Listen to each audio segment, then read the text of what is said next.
Bueno, vamos a continuar con nuestra segunda parte de la clase. Una cuestión que se plantea es si el principio de capacidad económica, la vinculación entre la detracción que hace el Estado respecto a la riqueza privada, permite o no el uso extrafiscal del tributo. Dicho en otras palabras, si no hay una contradicción intrínseca con las exenciones. Dijéramos que la respuesta es que las exenciones están justificadas a pesar de la exigencia de justicia tributaria material, tributación basada en la capacidad económica, porque por dos vías. Una primera vía porque hay derechos económicos y sociales del contribuyente que deben ser respetados. Por tanto, la exención del mínimo exento no solo no es contradictoria, sino que además es exigencia del principio de capacidad económica. En segundo lugar, la teoría de los méritos y de las necesidades, aquello que decíamos siguiendo a Johannes Messner, a cada uno según su necesidad, de cada uno según sus posibilidades. Y esto nos lleva a que hay rentas o ingresos más meritorios, aquellos que derivan del trabajo en general, aquellos en los cuales hay involucrado riesgo, por ejemplo, el riesgo empresarial. Y hay otros ingresos menos meritorios, por ejemplo, los que derivan del capital, los intereses, los dividendos, los alquileres. Por el lado de la merito, meritocracia, iba a decir, pero tal vez no es la palabra adecuada, por el grado de mérito que tiene la producción de la riqueza. Y por el lado de el gasto, las necesidades económicas y sociales del contribuyente, por ejemplo, si se justifica o no en el principio de capacidad económica, el que haya personas, por ejemplo, personas con discapacidad, que tengan algún beneficio o eh, alguna conducta incentivada por parte del Estado. Esa es una vía. Otra vía es la que justifica las diferencias de trato por una contribución alternativa a los fines públicos. Lo decíamos en concreto de la Cruz Roja Costarricense, que contribuye al fin público de una manera distinta, a pesar de tener la misma capacidad económica, por ejemplo, que una empresa. La Cruz Roja contribuye de una manera distinta al fin público. Su manera de contribuir no es únicamente con el tributo, sino que contribuye con las labores que lleva a cabo. Em, Después, una contribución alternativa puede ser puramente económica, es decir, no social. Mm, Yo les ponía en una clase anterior el ejemplo de la zona libre de Golfito. Su contribución es diferente porque contribuye a solventar un problema económico en una zona que fue muy agudo cuando se fueron las empresas bananeras de la zona sur del país, y por tanto la forma de solventarlo era con una exención tributaria de tal manera que se incentivara eh, lo que podríamos llamar un defecto del mercado, un error del mercado, un resultado no adecuado, puramente económico. Em, Estas últimas suele tener o entrar en conflicto con el deber de solidaridad. ¿Por qué los de Golfito tienen una exención y no los de Limón o no los de San Carlos o no los de Guanacaste?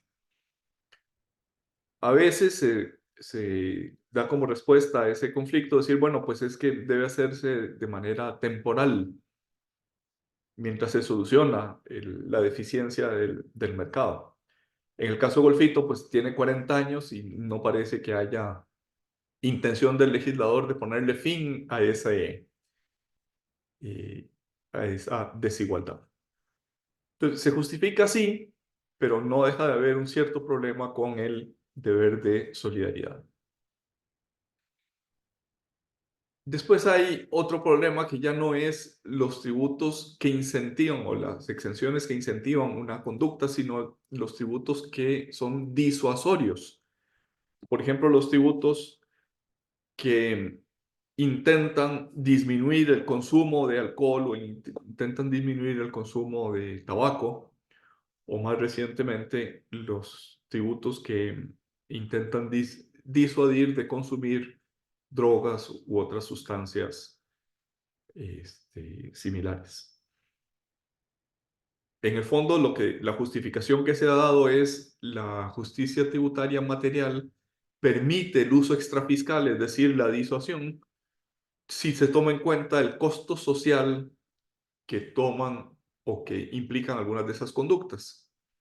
O sea, se justifica que yo trate el tabaco de manera distinta a otros consumos, al consumo de la leche, por ejemplo, porque el tabaco tiene un costo social, un costo en seguridad, un costo en la infraestructura para atender a las personas que por tabaquismo terminan teniendo enfisema o cáncer u otras afectaciones sociales, no solo de salud, sino también sociales.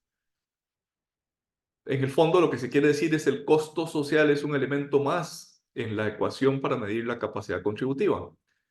Los ingresos menos los costos de mercado menos los costos sociales, y la capacidad económica contributiva no es solo ingresos menos costos de mercado, sino también menos costos sociales. Por tanto, esos costos sociales deberían considerarse también a la hora de hablar de capacidad económica.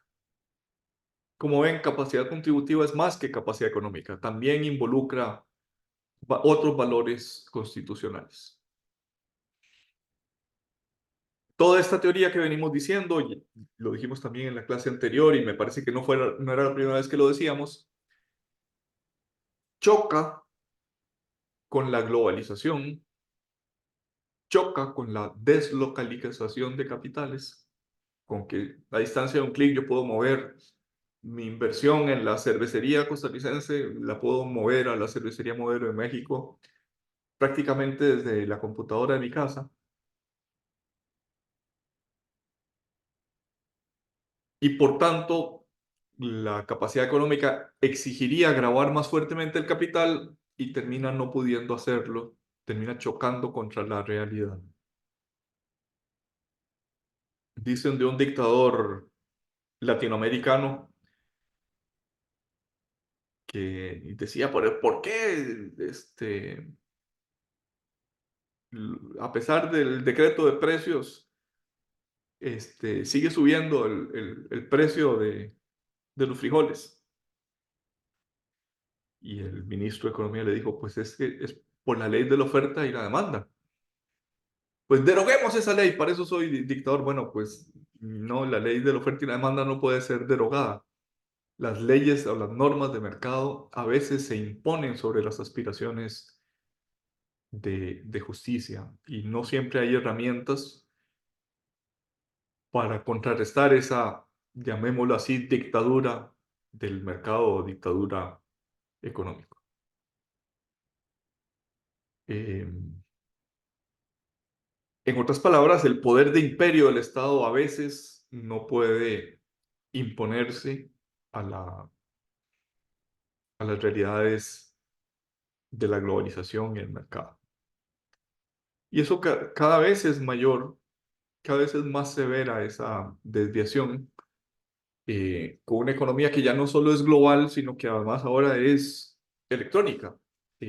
Cuando está no solo deslocalizado el lugar del capital, sino desmaterializado el servicio, eh, y la propia riqueza que se quiere grabar. Bien, hasta aquí principios de capacidad económica.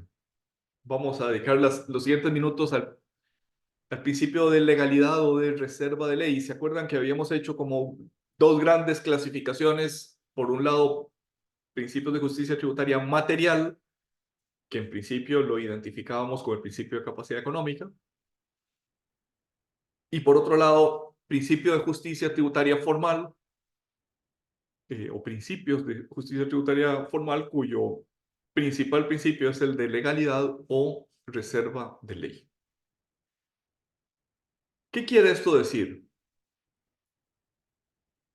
Por una parte quiere decir que solo los tributos, perdón, que los tributos solo pueden estar creados formalmente por una ley que merezca ese calificativo de acuerdo con la constitución política.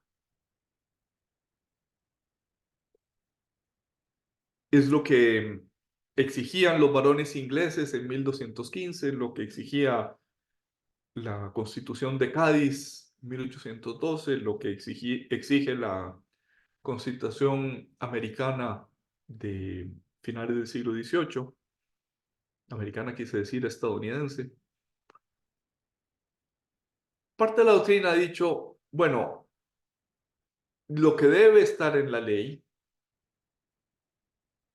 en una ley material, formal y material, no solo una ley. Tal vez permítanme dar un paso atrás y ahondar en esta diferencia. En los años 90, los años inmediatos posteriores a la creación de la Sala Constitucional, se puso de moda eh, algunas declaraciones de inconstitucionalidad que tenían que ver con las normas presupuestarias. Las normas de presupuesto de la República tienen un trámite acelerado este, y prioritario en la Asamblea Legislativa. Tiene que estar aprobada la ley de presupuesto antes del 30 de noviembre de cada año.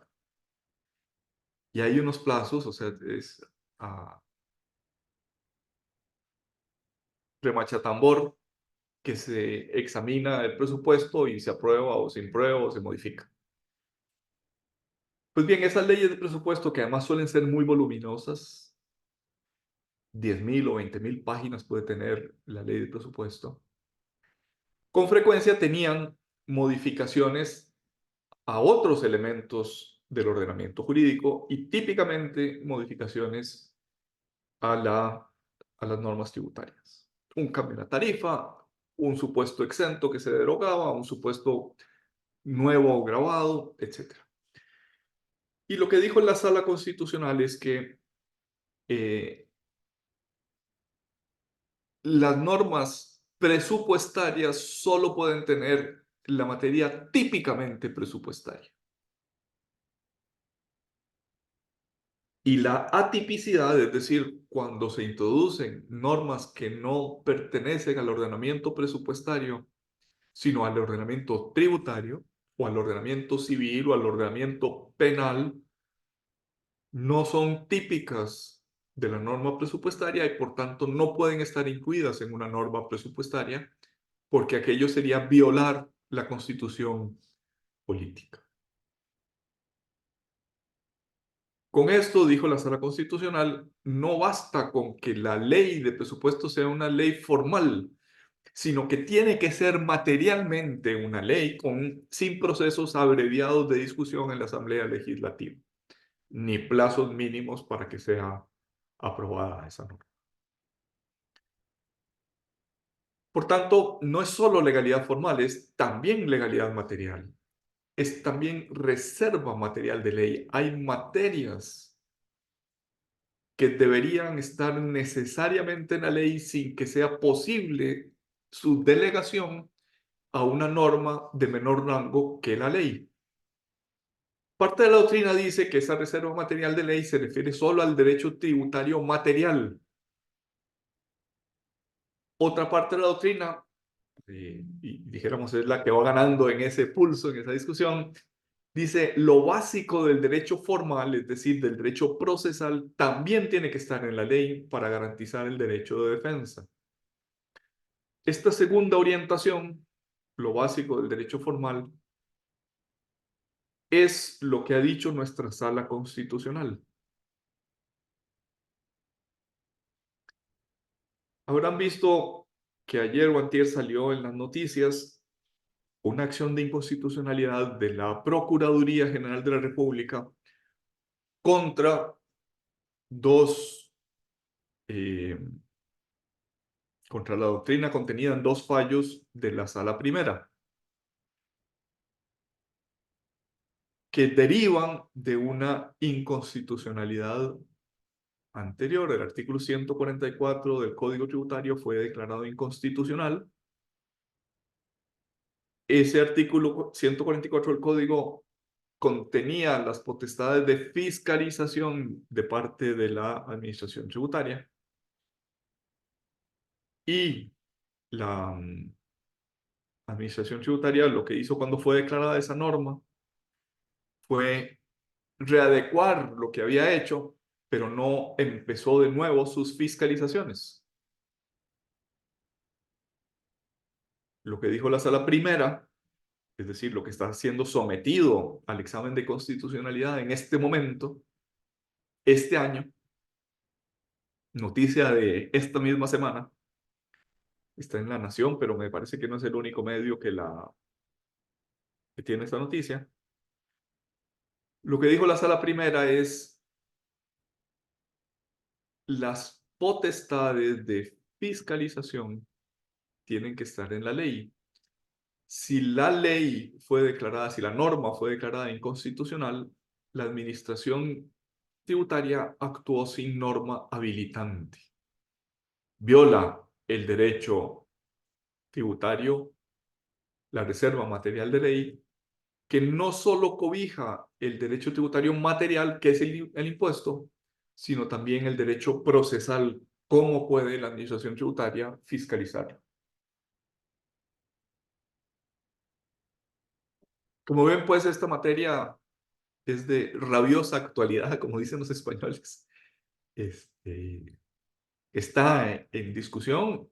Según la Procuraduría, hay 181.000 millones de colones en discusión solo por este punto. O sea que en realidad pues puede ser una discusión de muchísimas consecuencias. Entonces decíamos, Profe, sí, perdón, adelante, adelante. ¿será que entonces puedo volver a explicar? Es que me perdí en esas distinciones, digamos, Ajá. de una doctrina y otra, que es lo que decían, y la posición de sala constitucional también.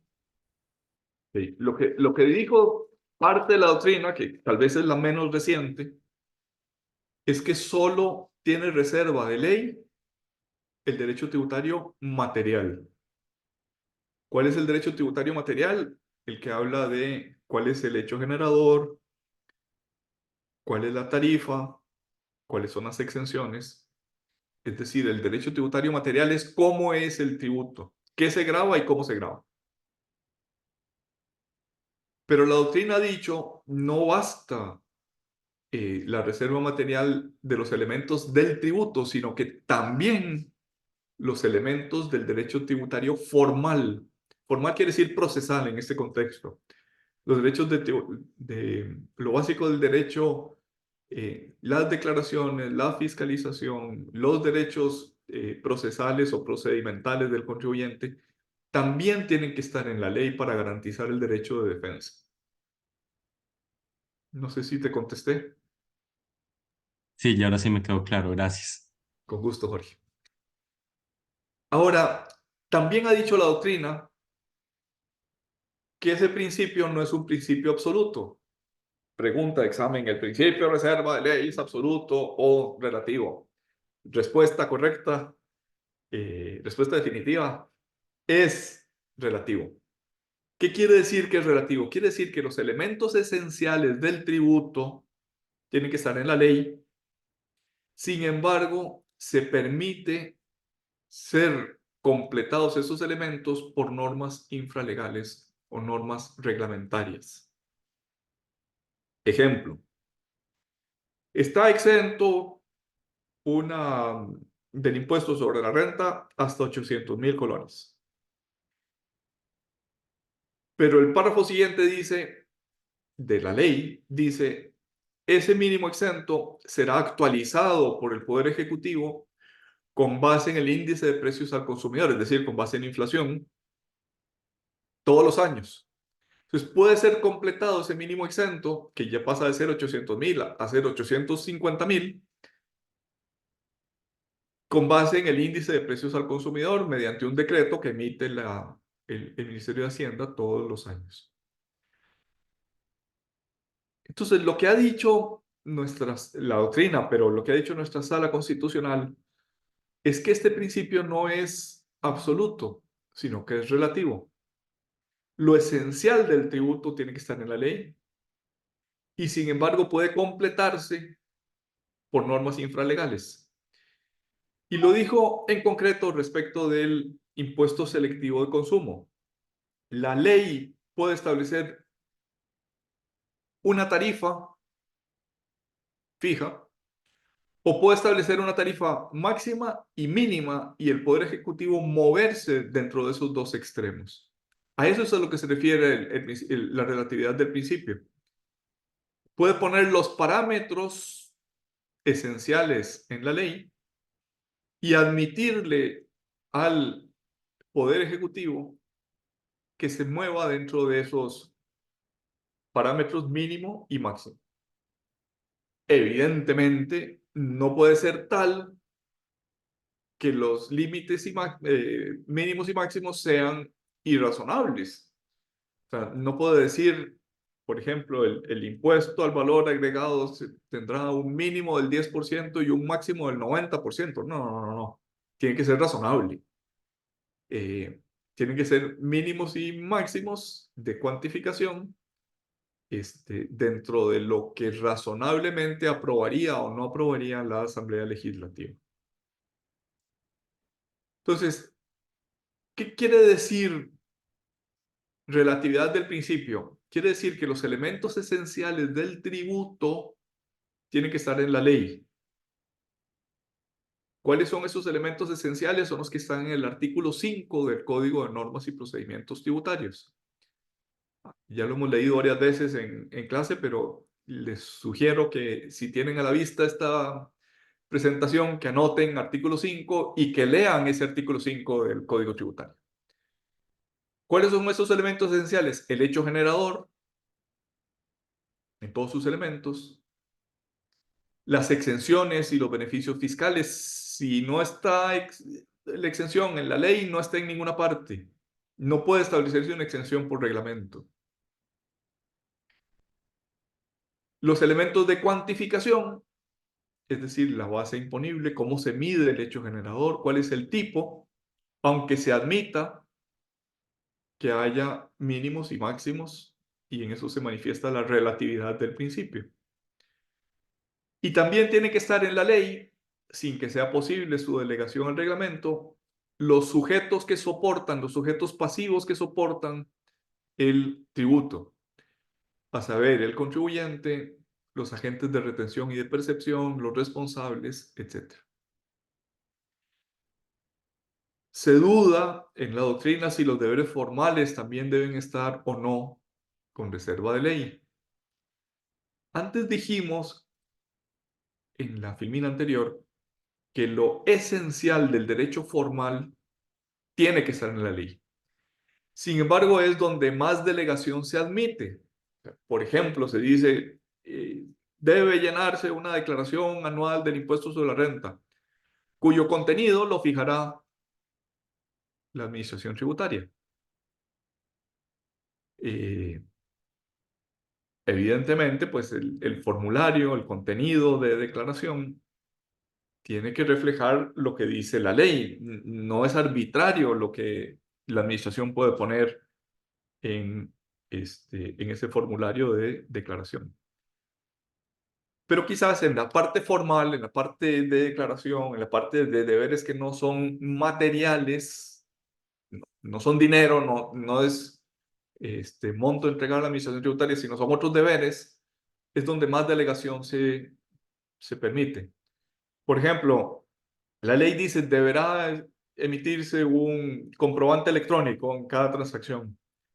Bueno, pues es el reglamento, o incluso menos que el reglamento, una resolución de carácter general emitida por la Dirección General de Tributación, la que dice la factura tiene que tener este elemento, tiene que tener este otro elemento, tiene que tener los descuentos, tiene que tener la base imponible, tiene que tener la fórmula de cálculo, tiene que tener el comprador con su número de identificación, con su dirección electrónica y con su dirección física. Es decir, los elementos para cumplir con esos deberes formales es de lo que es parte de las normas que admiten mayor delegación. Otro elemento a considerar es si las infracciones administrativas se admite cierta relatividad o no se admite cierta relatividad en ellas. Recordemos que el principio de legalidad, el principio de reserva de ley, no es exclusivo del derecho tributario. Incluso podríamos decir, donde más fuertemente se exige el principio de reserva de ley es en materia penal. ¿Se acuerdan? Aquel principio básico, ¿verdad? Nula pena sine ley. No hay delito, no hay sanción, no hay pena sin ley que lo establezca. Es una forma de poner un coto a la arbitrariedad del Estado. Las infracciones administrativas de alguna manera son administrativas, pero de alguna manera también son penales. Son manifestación del poder sancionatorio del Estado. Y por tanto también aplican los principios constitucionales que rigen la materia sancionatoria, la materia penal.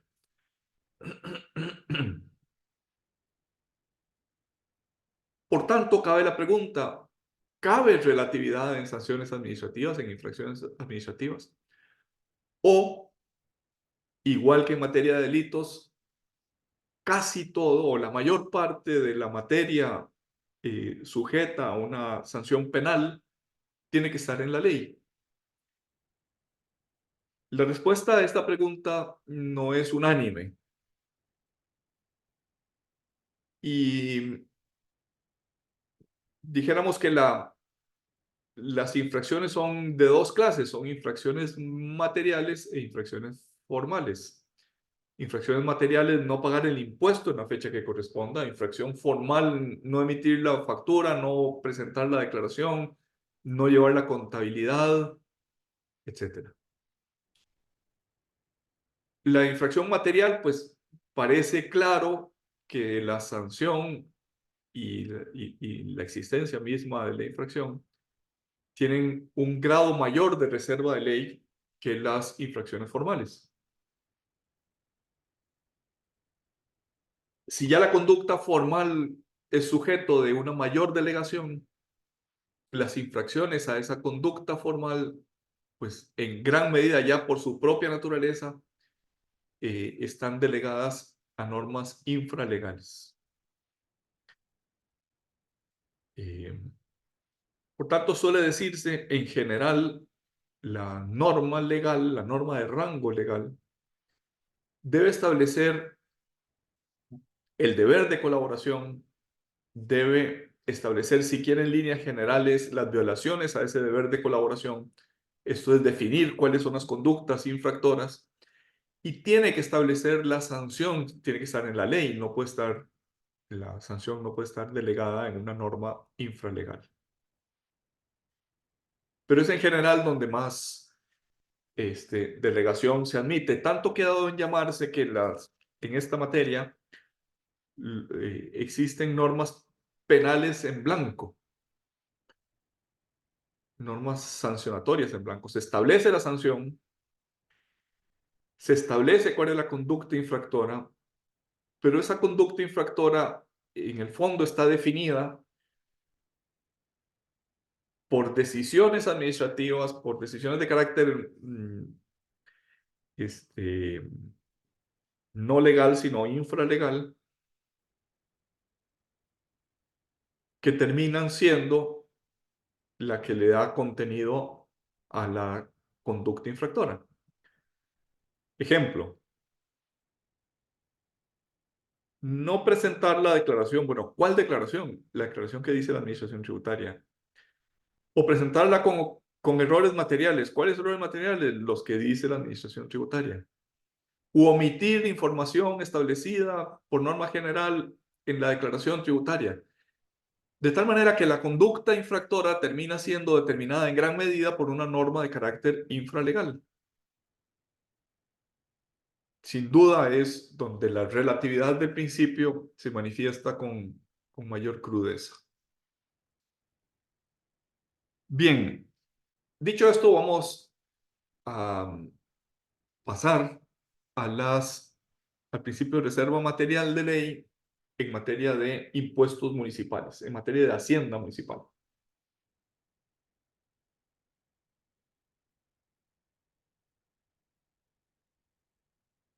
Dice la Constitución Política, el artículo 121 de la Constitución Política, inciso 13, que corresponde a la Asamblea Legislativa crear, establecer es el verbo que utiliza, los impuestos y contribuciones nacionales y autorizar los municipales. Esos dos verbos sin duda implican una diferencia. Establecer es crear ex novo, establecer los impuestos y contribuciones nacionales, y autorizar los municipales es un verbo diferente, autorizar es un verbo diferente que el de crear.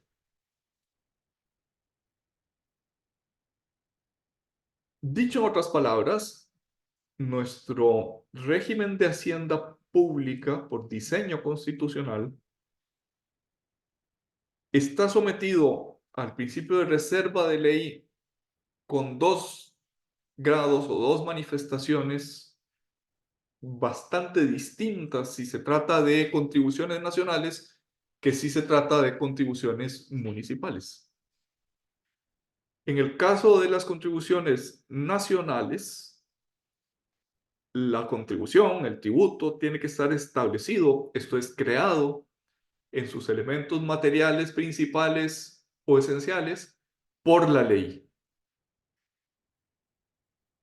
Ese mismo contenido, elementos esenciales del tributo, aplica para los tributos municipales. Pero en el caso de los tributos de la hacienda municipal, de la hacienda local, la iniciativa necesariamente tiene que venir del Consejo Municipal.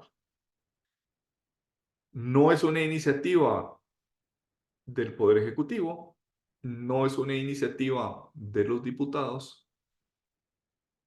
La iniciativa necesariamente, eso quiere decir autorizar en el artículo 121.13, la iniciativa necesariamente tiene que venir del Consejo Municipal y la Asamblea Legislativa puede aprobar o improbar, pero no puede modificar. Repito, aprobar o improbar, pero no puede modificar la propuesta que haya llegado a la Asamblea de parte del Consejo Municipal. Y esto nos lleva a que la Hacienda Municipal y el Poder Tributario Nacional deben regirse por el respeto a la autonomía de las municipalidades, pero por un cierto grado de coordinación con otras municipalidades y con el Poder Tributario estatal. ¿Qué significa esto? Significa que tiene que haber una igualdad básica entre los distintos municipios. Se admite que haya municipios que tengan más servicios públicos que otros y esa es la igualdad básica, puede admitir diferencias por el nivel de servicios públicos recibidos. Después no se admite que el municipio grave riquezas externas al ente municipal. La municipalidad de Goicoechea no puede gravar una riqueza de la municipalidad de Escazú. No puede establecer barreras al comercio interno y además debe evitarse la plureimposición, la doble o múltiple imposición.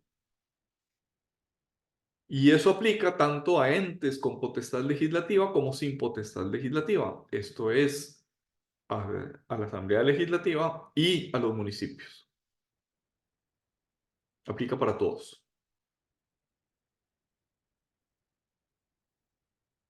Los tributos municipales de alguna manera podrían clasificarse en tributos propios y tributos cedidos.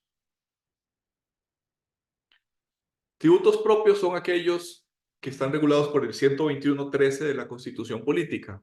Hay un procedimiento especial, el cual es necesario para conciliar la autonomía municipal con la reserva de ley en materia tributaria.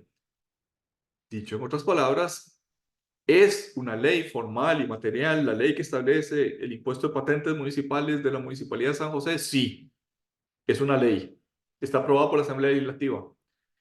Simplemente el procedimiento es especial porque la iniciativa es municipal y la Asamblea tiene prohibida la enmienda, solo puede aprobar o improbar, según dijo la Sala Constitucional en este voto del año 91, 1631 del año 91.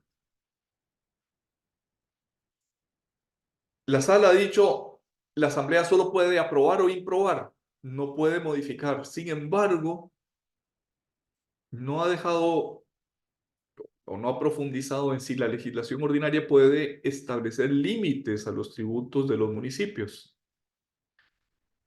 Es decir, no ha resuelto los principios de coordinación con otros municipios y con la Hacienda Pública Nacional.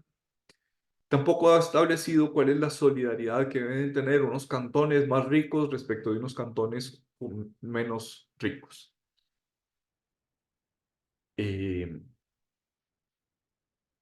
Ejemplos de esa coordinación. Las tasas municipales están aprobadas en una ley de carácter general, que es el Código Municipal. Y por tanto, las exenciones, los elementos esenciales del tributo, la base imponible, cada uno de esos elementos están básicamente en el Código Municipal. Y la municipalidad, dijéramos, autorizada por una ley ordinaria que no siguió ese procedimiento especial del 121.13 para los tributos municipales, sino que estableció para todo el país un código municipal,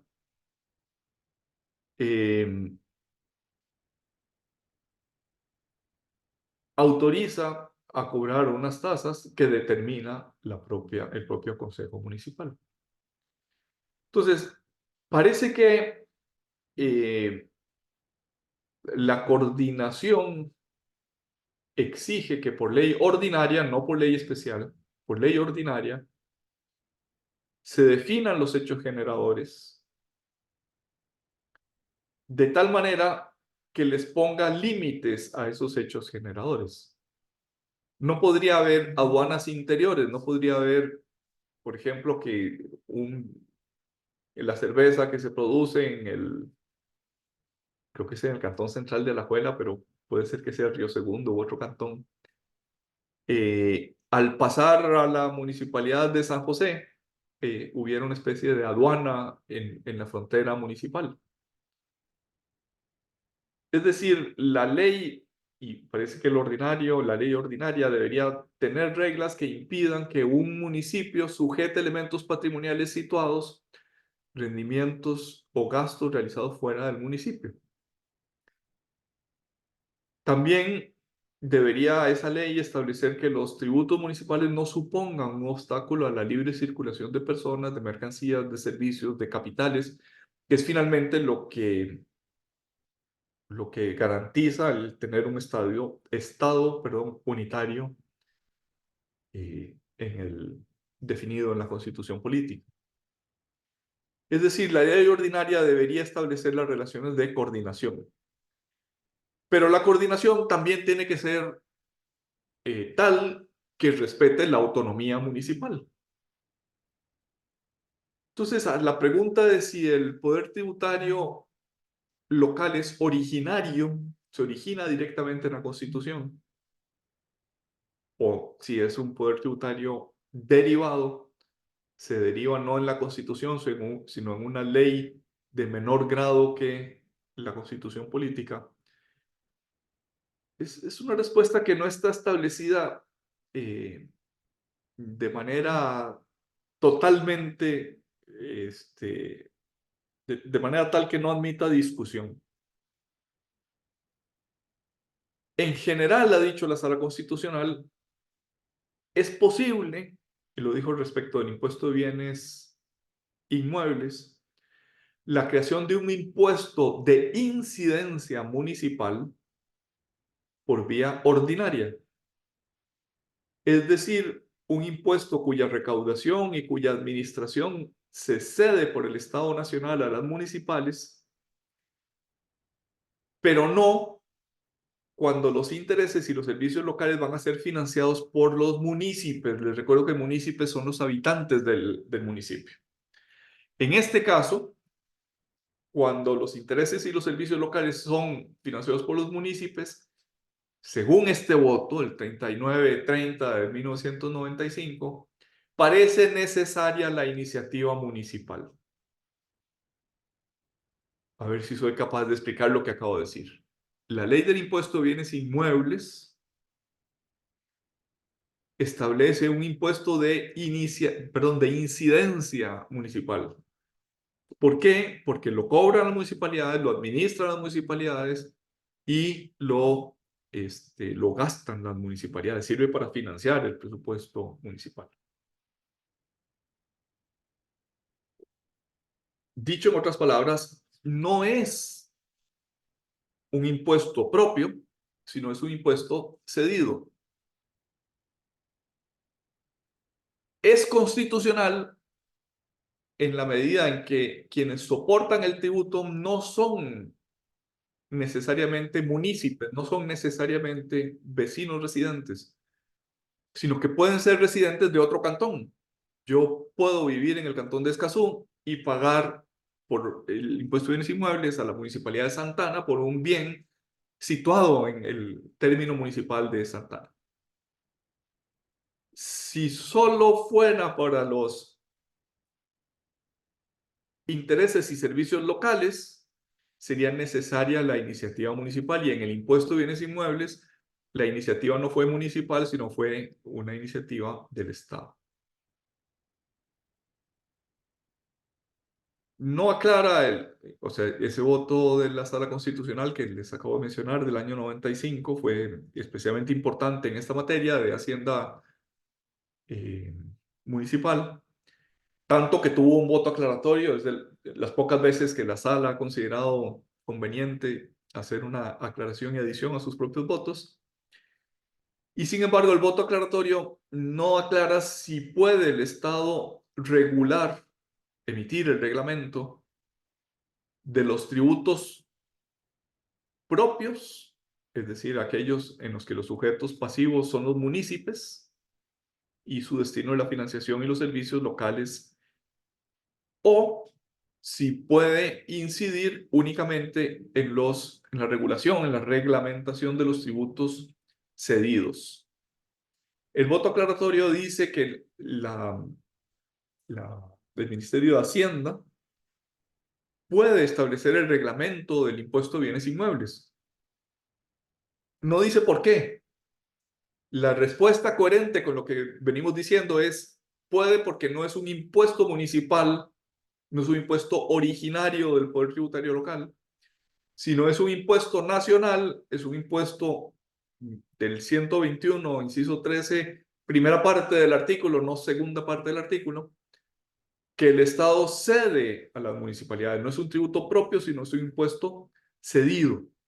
Y por tanto, en la medida en que sea un impuesto cedido, puede el Estado incidir en la reglamentación. ¿Qué queda pendiente de resolver en ese voto de la Sala Constitucional? No respondió a la pregunta de si es originario o derivado del poder tributario local. Si es originario, los municipios pueden proponer tributos no previamente establecidos en la ley ordinaria en sus rasgos generales. podrían establecer tributos que no estén en el Código Municipal. Mientras que si el poder tributario no es originario, sino derivado, los tributos propios solo pueden ser propuestos si en forma previa la ley ordinaria los ha creado en sus elementos básicos. Ese es el caso del impuesto de patentes. El Código Municipal los establece en sus elementos básicos. El Código Municipal no siguió el procedimiento especial del 121.13, sino siguió el procedimiento general de formación de todas las leyes, la primera parte, no la segunda, la primera parte del 121.13. Y por tanto, el poder tributario de la Hacienda no es propio, no es originario, sino que sería derivado. De nuevo, esa es una pregunta que no ha sido completamente aclarada, que no está clara en la jurisprudencia constitucional. En segundo lugar, también está por resolver el que pueda haber o coexistir eh, tributos propios con elementos del tributo cedido. En la primera ley del impuesto de bienes inmuebles se establecía que la tarifa del impuesto podía variar hasta en una cuarta parte del 0,25% que estaba establecido como tarifa del tributo. La ley 0,25, una decisión del Consejo podía aumentar o disminuir hasta en una cuarta parte ese 0,25%. Esto es la modalidad típica de los tributos propios establecida por el procedimiento especial,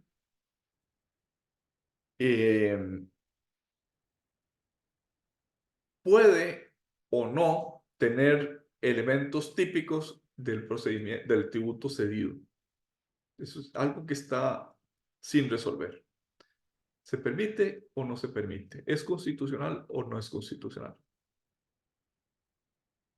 La primera versión de ese impuesto de bienes inmuebles, aunque estuvo vigente muy poco tiempo, nunca fue sometida al examen de constitucionalidad, pareciera decantarse a que el tributo propio podría tener también esos elementos cuantitativos no enteramente fijados por la norma legal, sino que se admita dentro de un máximo y un mínimo la relatividad del principio de reserva de ley.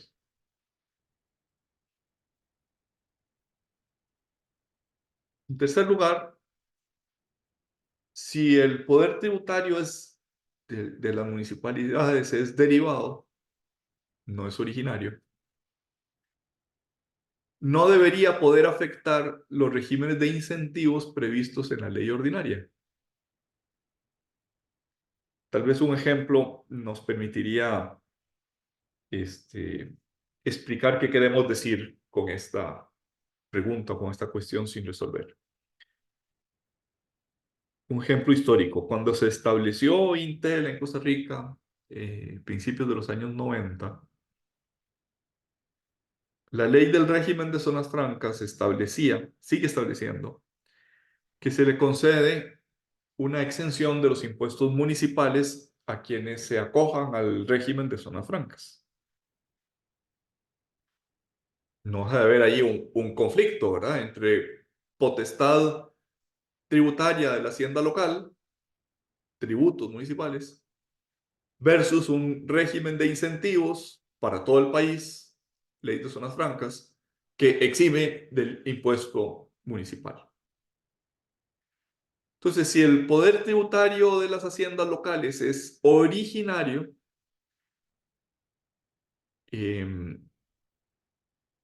la consecuencia es que la exención también debería ser de iniciativa municipal. En cambio, si es derivado, si no deriva solo de la Constitución, sino deriva también de la ley, el poder tributario o la hacienda municipal podría ser afectado por el régimen de incentivos previsto en la ley general.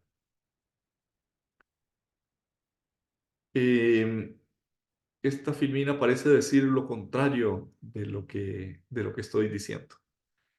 En lugar de decir si el poder tributario es derivado, debería ser si el poder tributario es originario, no debería afectar esos regímenes de incentivos. Voy a corregir esta filmina y se las hago llegar. De nuevo, son cuestiones que están sin resolver. No están en la ley, no están en la jurisprudencia. Simplemente son preguntas que surgen a la luz del examen de la autonomía municipal en materia de haciendas locales y de las potestades de estabilización y promoción que la Constitución atribuye al poder estatal central. Dicho en otras palabras, esa pregunta de si el poder tributario de la hacienda local es originario o derivada todavía no está resuelta, aunque haya fallos de la Sala Constitucional que han resuelto algunas partes de esa pregunta. ¿Cuáles partes se han resuelto? La iniciativa es del Consejo. Eso es un rasgo de carácter originario. No está resuelto lo que deriva de la coordinación o de la estabilización o de las potestades que la Constitución atribuye al poder estatal y algunas de las consecuencias de esas relaciones de coordinación que también parecen ser exigidas por la Constitución política. Resumen, no está completamente resuelto si el carácter de las haciendas locales o el poder tributario local es originario o derivado. Tiene elementos originarios, por ejemplo, la iniciativa, tiene elementos derivados, por ejemplo, la coordinación. Y vamos a dejarlo por ahí el día de hoy. Muchísimas gracias por su atención. Les recuerdo que de hoy en 8 no hay clase, es el 1 de mayo, y de hoy en 15 es el examen, el primer examen, el examen parcial, y entra la materia hasta la que hemos visto el día de hoy inclusive.